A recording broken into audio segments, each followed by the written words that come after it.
Hello and welcome to another episode of the Minor Issues Podcast. I'm Mark Thornton at the Mises Institute. MK-7 sounds like an international street gang or government spy gang or some foreign semi-automatic machine gun, but it's just a humble nutrient in food discovered only about 75 years ago.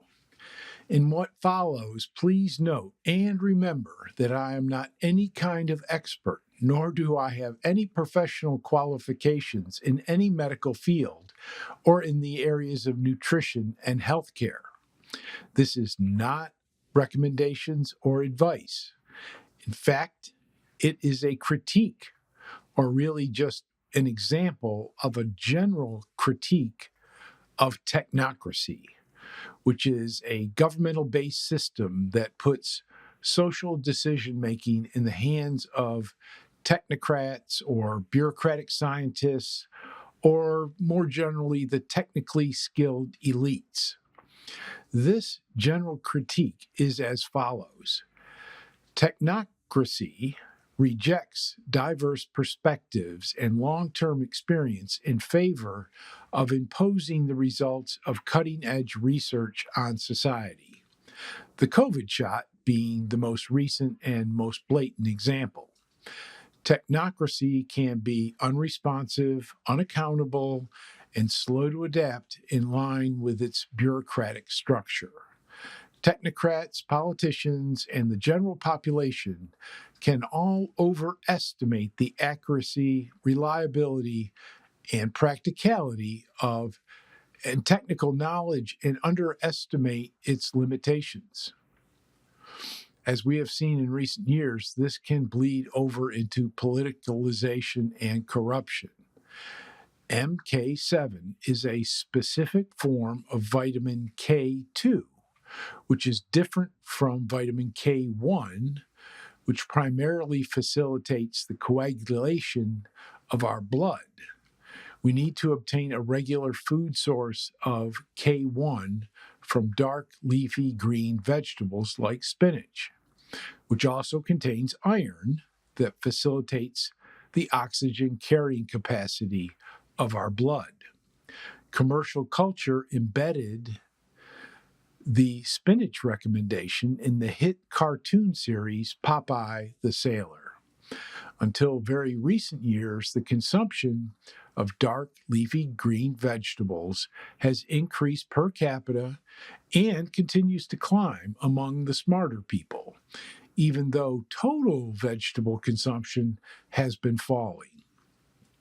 MK-7, which is a particular form of vitamin K2, was discovered in the 1940s.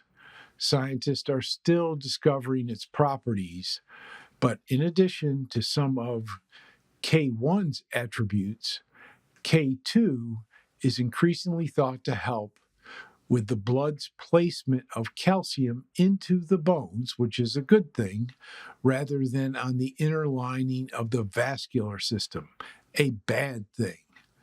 Commercial culture has been increasingly offering supplements of vitamin D3, the sunshine vitamin, mixed with vitamin K2, usually MK-7 form, and it is often recommended to be taken with magnesium supplements to increase the overall effectiveness.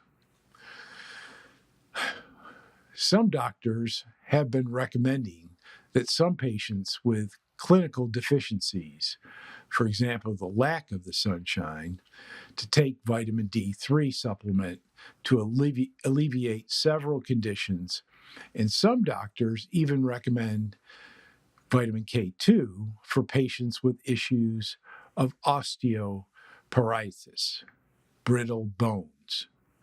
Even though it is an essential nutrient, the American Medical Association does not recommend K2 supplementation, nor does it have a minimum daily requirement for the general population. But of course, it does have a strong general stance against the nutrition supplement industry. There are plenty of subpar products on the market today so do your due diligence. Research has established the potential of vitamin K2 beyond the problem of brittle bones, which itself impacts 55 million Americans.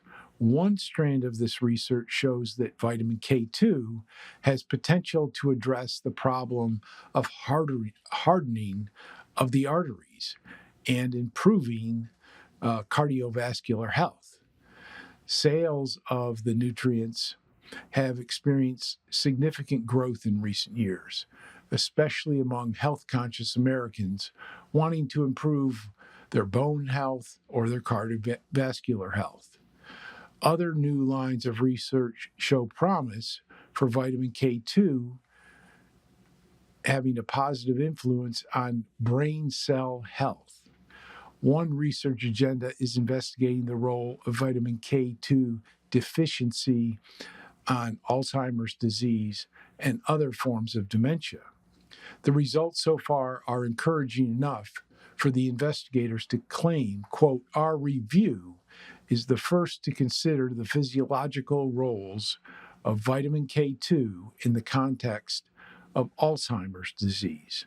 And given the recent shift in Alzheimer's disease research towards non-pharmaceutical interventions, our findings emphasize the timelessness and the need for clinical studies involving vitamin K2. There are also promising research fields investigating with some promising positive results on the relationship between vitamin K2 and ailments such as Parkinson's disease, 1 million Americans, multiple sclerosis, 1 million Americans, migraines, over 40 million Americans, and peripheral neuropathy, 20 to 30 million Americans. So far, so good. The real critique here of technocracy is related to how humans potentially get this important nutrient in sufficient quantities. It is possible for some people to actually produce K2 in their own gut, but some of the main food sources of vitamin K2, MK-7, are actively discouraged by the medical industrial complex.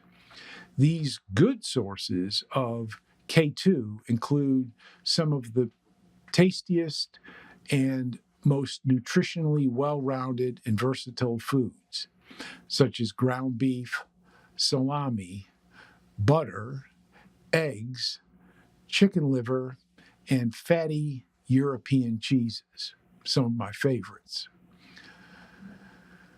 Technocratically accepted forms of vitamin K2 include natto, a bitter and awfully pungent fermented soy product, kefir, a fermented sour milk product, and sauerkraut. Thank you very much. I'm sure the technocrats had some other reason to discourage these wonderful foods, and were not actively trying to make Americans deficient and sick and die.